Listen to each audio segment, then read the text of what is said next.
Si certains, dans les arcanes du pouvoir, trouvent intéressant ou utile d'utiliser les forces de l'ordre en fonction de leurs intérêts propres, là ça pose problème. C'est un coup de gueule, si vous voulez. C'est vraiment un coup de gueule, c'est un coup de colère, parce que j'ai considéré qu'il y en avait assez d'utiliser la police comme régulateur social et empêcheur de manifester pacifiquement. J'insiste là-dessus. Moi, je me souviens, dans les années 80, lorsque le premier code de déontologie est arrivé, j'étais déjà dans la police, c'était au début des années 80, au moment du premier mandat de François Mitterrand, on nous disait attention, si vous recevez des ordres, quels qu'ils soient, faites bien attention, vous avez un code de déontologie qui non seulement vous interdit de faire ce que vous ne devez pas faire, ce que la loi vous autorise à faire, vous n'avez pas le droit d'outrepasser ses pouvoirs, et lorsqu'un ordre illégitime vous est donné, vous ne devez pas y obéir.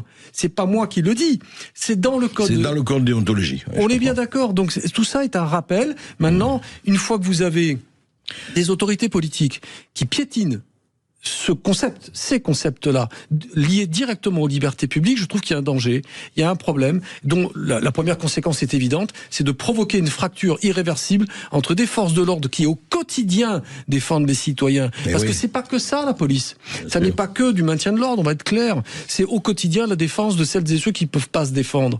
Tout simplement. Mais quand on réduit, via des images récupérées, sur des manifestations, et qu'on envoie des flashs, et là, pour cela, il y en a autant pour la gauche que pour la droite, et qu'on caricature l'action de la police, moi en tant que citoyen, a fortiori en tant que citoyen policier, ça me désarme, ça me désole surtout.